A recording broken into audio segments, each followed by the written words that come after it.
Yahoo no longer shows passwords directly for security reasons, but you can reset or recover your Yahoo email password if you've forgotten it.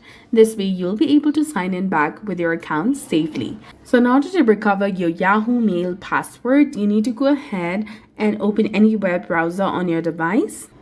Search for login.yahoo.com/forgot. And this will take you to this kind of interface where you need to simply go ahead and enter your email address or phone number, which is linked to your Yahoo account. Go ahead and type in and then tap on continue, which is highlighted in purple color.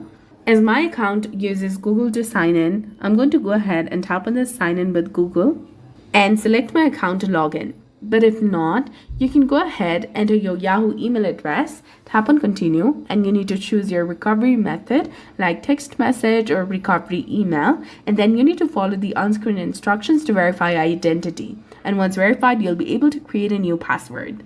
And after resetting, consider enabling the Yahoo key or two-step verification for stronger security. So that's it for this video. I hope you found it helpful. If you did, please like, share, and subscribe. Thanks for watching.